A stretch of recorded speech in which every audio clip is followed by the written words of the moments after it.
good day and welcome to another exciting edition of the P&B Sport Show. Today we begin with two NBA superstars who delivered headline-making performances late last week. Joel Embiid dominated with 40 points, 11 rebounds, leading the 76ers to a tough win over the Pelicans. And after than 4 weeks of the sidelines, Nikola Jokic made a historic return for the Denver Nuggets, posting 31 points, 12 rebounds, and 5 assists in under 25 minutes. Then we switch gears to the upcoming NBA trade deadlines, where turmoil surrounding Giannis Antetokounmpo, Ja Morant, and Paul George, which has been capturing headlines across the league. To join us, break it all down, is Moody, sports analyst and basketball fan, all the way from the Big Heart, Delta State. Moody, welcome. Yeah, good morning, Tom. Good morning. Well, let's just get right into it and let's break it all down. So we saw Joel Embiid dropping 40 points and he pulled down 11 rebounds. What is your take? Because it seems like he just reminded all of us that, come on, man, I was once an MVP and I can do it again. Yeah, the thing is, Joel Embiid has always biggest concern. So, like you said, it just reminded me, look, I'm still here. And when healthy, this is me. So it was nothing of a shock, but I think in the month of January, when he got back, he has been playing extremely well. I think there was a game I watched and commented on that he needs to see Joel Embiid's doctor. Because Joel Embiid is moving well. And you can see he's very comfortable. That caution is out the window. And, I have to say, I'm impressed with the way especially with health. So I wasn't really sure. Jeremy just reminded us of what he's capable of when he's healthy. Okay, fantastic. But I think there's one caveat in this entire Joel Embiid story over the weekend. It's the fact that we didn't have a Paul George. Paul George was missing because of the drug ban. What is your take on his performance without Paul George? Yeah, that's going to be a worry going forward because the thing, you don't want someone like Joel Embiid, you don't want to give him a lot of load in that workload. And I think Paul George was beginning to find some consistency. I think going forward it's going to be a tricky one. They have to really watch him and put him on some minutes restriction. I think that Maxley has to really come up with it. And it's going to be something we need to watch there for Joel Embiid. It's going to be a big loss because he's going to be out for 25 games. And as it stands now, the Sixers are sixth Eastern Conference. They're quite comfortable, but with 25 games for George and you don't want to overwork Joel Embiid going to the playoffs. So that's been the problem with someone like Joel Embiid. Get to the playoffs, not for the healthy. So it's going to be something you need to watch there. Okay, but from Joel Embiid's performance so far, do you see a Joel Embiid, becoming the league MVP this year just with this performance, or do you think if he can stay healthy throughout the playoffs, we might see a dominating performance from a big man like him? Yeah, I think because I don't see him winning it. But I think he's going to take an impact. I think what the Sixers are really looking at Joel Embiid to stay healthy, come play on time. And there, he can really make a big performance there. Oh. And hopefully you have Paul George back then. And that's it. They'll make the playoff anyway, but it's a tricky one. Okay, but I think there's something I want to take note of. The fact that before the Pelicans, met the 76ers, they seem to have a particular highlight reel moment, going to the Spurs and, dominating with the Spurs, despite the performance. But what role do you think Joel Embiid played? And how do you think he exploited a team like the Pelicans? No, Joel Embiid is a lot player. Really, like you said, the Pelicans, the tricky one. Joel Embiid, because of his ability, he can shoot from outside the perimeter.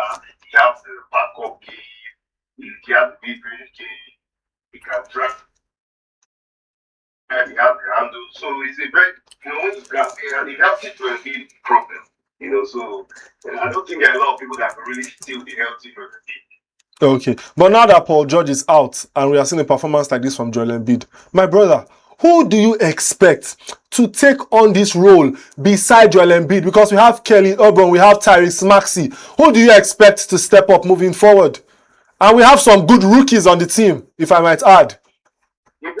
I think Kelly Oubre is the guy that I'll see step forward in that for George because Tyrese Maxey, he has been there, he always delivers. You don't want to you don't want to give it up.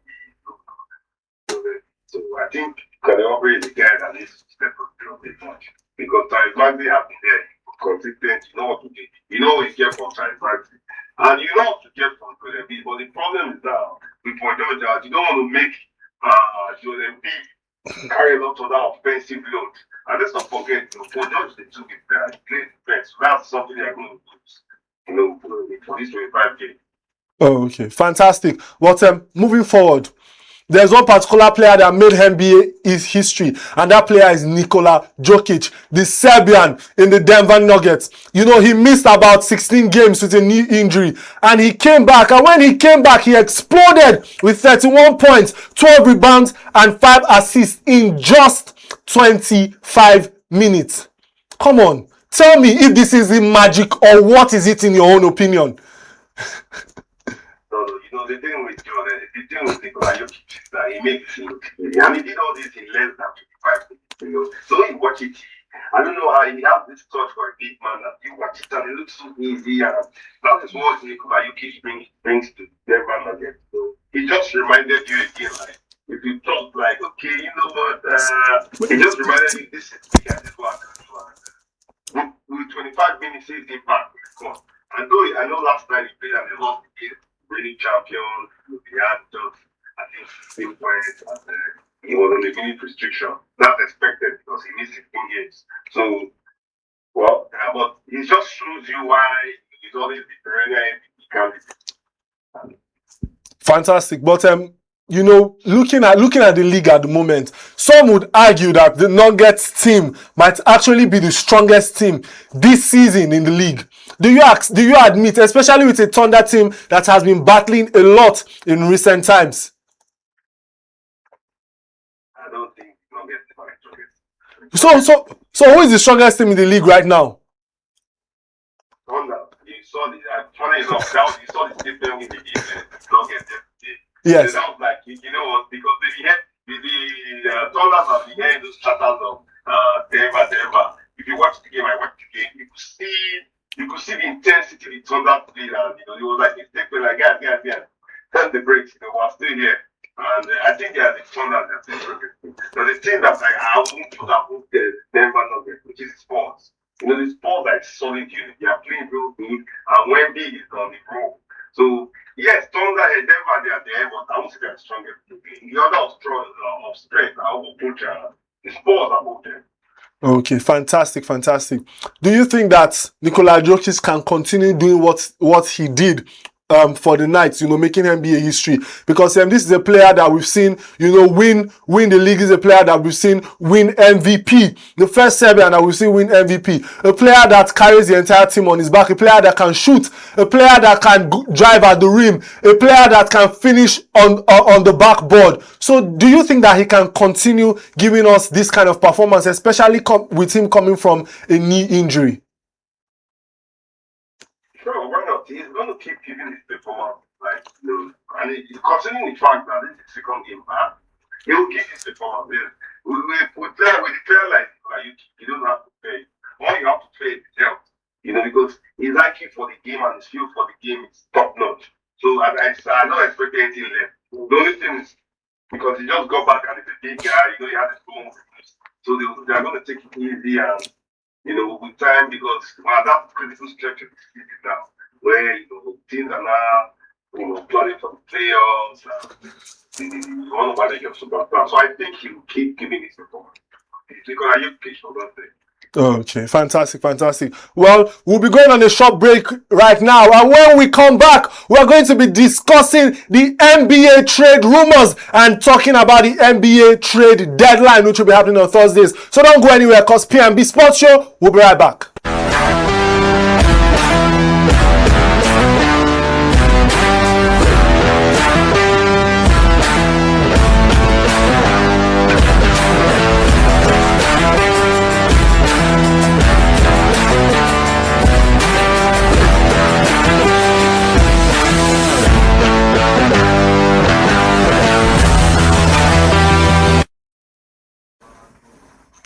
Welcome back to P&B Sport Show. I remain your host, Aroko Tom, and we are still on the NBA stories. And now we'll be moving on to the trade rumors and what is happening. And like you all know, we still have Mudiaga all the way from Delta State, the big heart. And it's not just the big heart of Nigeria, but the big heart of Nigerian basketball at large.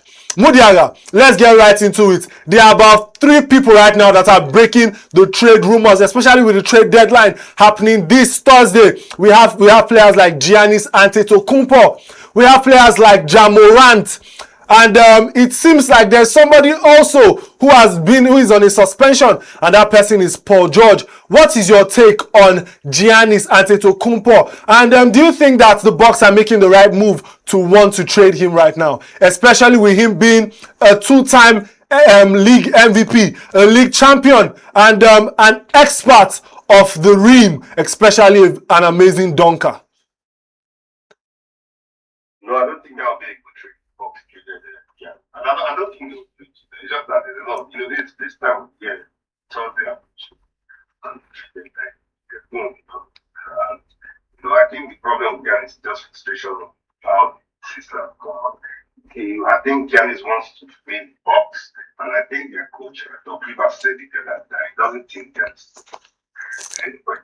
And I don't think Giannis wants to win. But if the Bucks should trade him, I think that would be a big mistake. Who do you want to get for a guy like this? That's the thing, because Giannis is free. Trying trade. I don't know what's the market value. Can you replace this guy? I think right now the information that came out recently is that what the Bucks are requesting for is that the Bucks are requesting that any team that Giannis goes for, that they are going to be giving them all their youngest players, and also they will be giving them all their draft picks for about 2 or 3 seasons moving forward. Do you think that will be a wise one for any team? And do you think that is payment enough for a player or for that has the caliber of Giannis Antetokounmpo? Well, that would be payment enough. I agree. I think that was something. Yeah. But then I don't think most teams want to give out those assets to your future draft picks. I know you're young there. Giannis is not young. Giannis is the one about. So I don't think you want to give that to Giannis. Considering his stage, I don't think a lot of teams will give out that asset for Giannis. So that would be a fair trade value for Giannis. Okay, but I think there's something I'm not saying. This is a player that, yes, is 31, but a player that is 31 that drops over 31 points consistently on every game. And the funny thing is this. Here teams like the Golden State Warriors, they've come out and they've said, you know what, we might be ready to trade what we have. We might be ready to give you the players that we have, probably players like Kuminga, and maybe a Steph Curry. But there's also something there. Some people are saying they want to see a Steph Curry and Giannis Antetokounmpo to bring back the winning season back to the Golden State Warriors. Do you think that will be a smart one for the Golden State Warriors? If the Golden State Warriors can actually add Giannis to their lineup, but that would be very good. The Golden State Warriors will become extremely dangerous for them. And they'll become, you might start saying, okay, they might be favorite, pairing Giannis and Butler and Murray. That's a very dangerous lineup. I start having crazy can it work? Would Kuminga be enough for those young assets? I know. Okay, but it seemed like wants something back. Just imagine that you get a 2-year or 3-year, draft pick of Golden State Warriors just for Giannis Antetokounmpo. Don't you think that is enough value, especially for a team that might want to rebuild as well? Well, the thing is, yes, it might be good, but what are the value of Golden State Warriors? Look at it at the high peak and the high base. Let's not forget the way they made that trade with Butler. Some assets were lost in the department. So I didn't really value it. A team that actually has future picks, and we're talking about Thunder has some future picks that he could do this deal, but he really don't get it. So, like I said, I don't think Gianni goes anywhere. It's just a speculation, right? Except someone's going to pull up a Luka Donkey's kind of trade that happened last year this time. So I don't think Giannis goes anywhere except we're going to see Luka Doncic's kind of. Well, in the NBA ecosystem, anything is possible now. And right now you are seeing a Giannis that some people are actually saying that the Milwaukee Bucks, that the way they are going around this, that it's very, very wrong. Especially now, it seems like they've lost luck, moving forward, because we've seen a Giannis that just recently had a calf strain injury. So do you think that instead of talking about this now, don't you think that they should just wait up until the trade in the summer instead of talking about this right now so that they can get a better deal for him? Or do you think that they should just push him out the window and say, you know what, we've had enough from you. We've gotten the benefit of our money's worth from you? No, I don't. I think the market box we should wait till the summer proper trade. Because like you said, I don't think the Milwaukee Bucks will get back. Right? But I can understand where he's coming from because of the frustration of Gianni, the expressive frustration at some point. Like, so that's where those things are coming from. But if I was the Milwaukee Bucks, they'll wait till the summer so they could really make it go and get Gianni. Okay, thanks. Anything you do now, like I said, the teams will bring assets and picks that you can get. You won't get trade deadline. That's why you look at those trades last time. But the historic and monumental because this time you don't usually see big players moving, in those small pieces to strengthen your team. This is not the time you rebuild actually. So I don't like I said, Okay, fantastic. But let's just say that we see a Giannis trade. What do you think that the deal should be? Well, the Giannis trade, the deal, I would like to see Giannis go this for cheap up. Give the other young give them some future first round assets. That was the job by James there for Giannis. Okay. So those some people they mentioned Lakers. I don't think the Lakers would be a good one. If they can make it work, keep off, you could take the 18 out, give them the Reeves, you give them some of these young guys, they can throw in some first round picks if you have to go there. And you have LeBron with Okay. That's it. Fantastic. But there's another player, and that is the person of Ja Morant from the Grizzlies. What is your opinion? This is a player that has lacked consistency. He has been on several suspensions.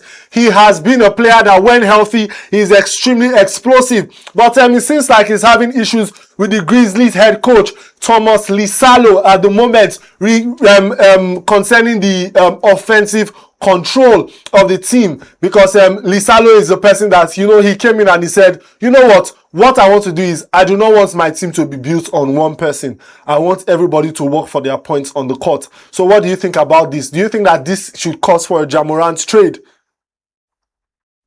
Yeah, if I was the president that trade for Morant, I don't think it's going to happen. I don't think it's going to give a top stand Ja Morant. We've seen the best of Ja Morant. We've seen what he can bring to that best. Is that enough to take you at the home and make you a championship contender? No. And plus his off-court antics and his attitude, why he still has value because I still jump around like he's still kind of player. I don't think he looks like someone down the line very soon. So I think you should cash out on Ja Morant that way. You can still get value for him. If I was the Grizzlies, I'll go for a trade and see what I can get from it right now. Okay, fantastic. But there's something that we're trying to look at. What if Ja Morant gets traded to the Milwaukee Bucks and the Milwaukee trades, Giannis to the Grizzlies? Do you think that will be a very, very smart one?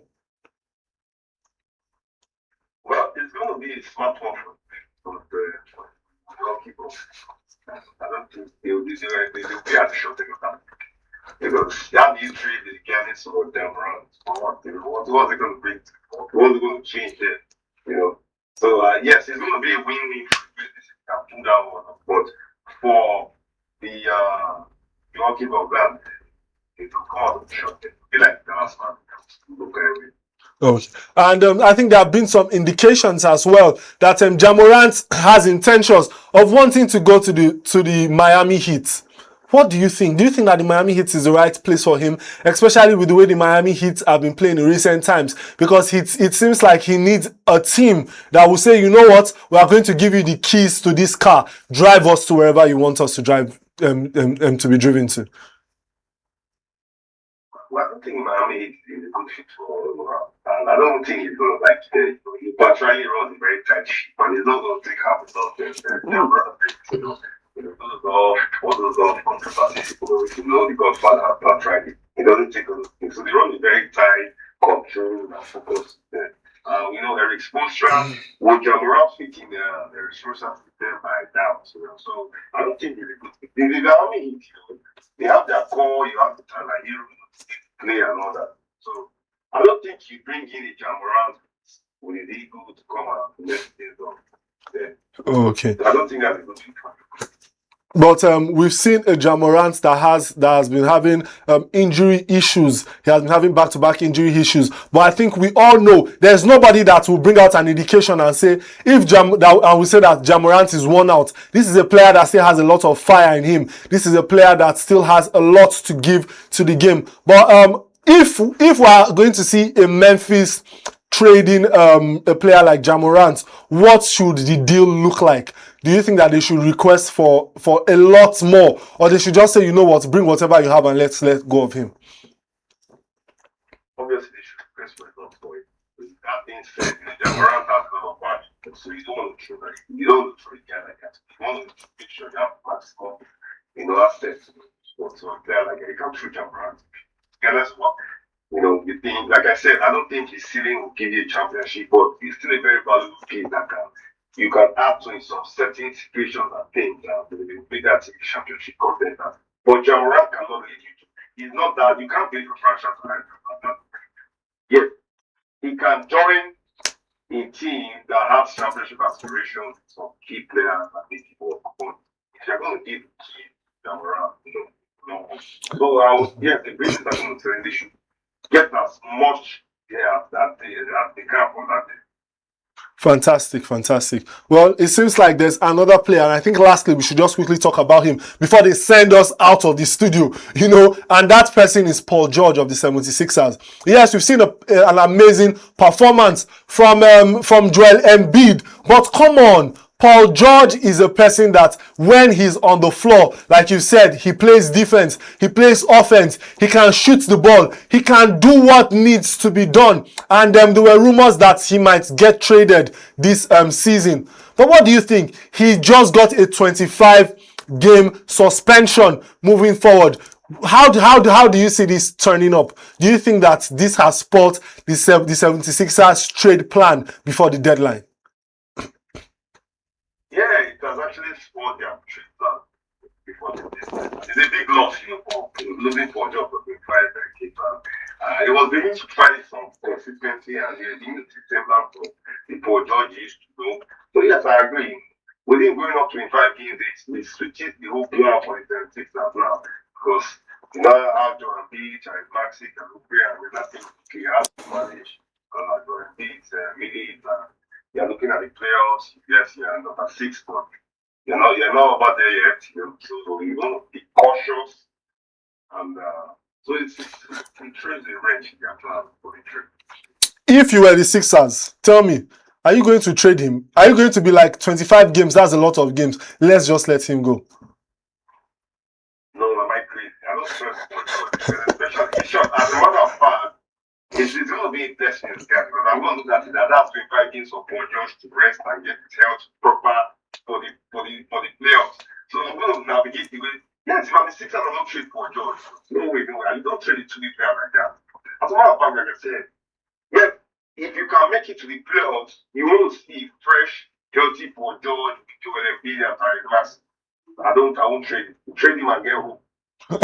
So I think a lot of people have been saying that the fact that he has a 25-game suspension, that this means that this might be a blessing in disguise, and which means that some players might have the opportunity to step up. Players like our rookie VJ Edcombs, people like Aubrey, people like Tyrese Maxey as well, especially with the fact that Joel Embiid is back on court. So do you think that they can actually have a good performance without him? Yeah, they will have a good. They have like those are guys like Celtics because like Maxi and Embiid, you know what we get from them all the time. So it's a blessing in disguise because on one hand you keep because Bojan has been dealing with health issues a bit. On one hand, yes, you rest a lot and you're gonna have rest for this period. And by the time it's coming back, it might be just 10 games left for this season. Okay. So that's gonna be a good stretch of warm up, get ready for the playoffs, going to get some minutes on that leg. Fantastic. And this is the type of people to step up, people like the Giants come and brave. It's time for those guys to step up and build that and it gives the coach. It gives the coach, you look at the team and see players that okay, let me see how my rotation looks like. Okay, fantastic. In your own opinion, do you think that there are any players that might be under the radar that might just go traded, apart from Giannis, Ja Morant, and Paul George? Obviously, it's the NBA. Like after the Giannis, after the local trade, nobody speaks to them. Okay. Because of the guys, nobody speaks to the NBA. Okay. And Milwaukee might just pull the ass out of nowhere to ship the Giannis somewhere. Oh. So, like I said, there are some things that I just Okay. those guys, sorry. But it seems like, in your own opinion, you don't think that any team will be willing to sacrifice right now, apart from a very, very young team that will be willing to sacrifice for a player like Giannis Antetokounmpo, the 2 times league MVP and the finals MVP and an NBA champion as well, that has his brothers in the NBA as well. So it's fantastic to see players like that, because these are players that are come once in a while in the game of basketball. It's an historic moment that we've seen so far from his career. A player that is 31 at the moment, and that is fantastic. Thank you so much for your insights. Anytime you come on this show, you always bring this fire to this show, and it's something that we like. So thank you so much. Thank you for having me. Thank you. Well, we'll be moving on to our next segment, and before we end the program, and obviously our next segment is our Athlete of the Day segment. Today's selection is Nikola Jokic, the Denver Nuggets superstar who made an emphatic return from a 16-game injury absence. In just 25 minutes on January 30th, Jokic scored 31 points, grabbed 12 rebounds, and handed out 5 assists, becoming the first player in NBA history to reach a 30-10-5 line in under 25 minutes. That combination of efficiency, leadership, and dominance highlights why he's widely regarded as one of the most unique talents in the league. His return doesn't just bolster Denver, it shifts the competitive landscape. For that historic impact and performance, Nikola Jokic is our Athlete of the Day. Well, that's all for today's P&B Sport Show. Thanks to Moody for breaking down these NBA storylines and helping us make sense of it all. Keep the conversation going for more insights and sports stories. Follow us on all our social media platforms. On YouTube at Politics&BusinessTV.English, Facebook at Politics&BusinessTV.English, Instagram at P&BTV_English, and on X, formerly Twitter, at P&BTV_ENG. From myself and our entire team, it's bye for now.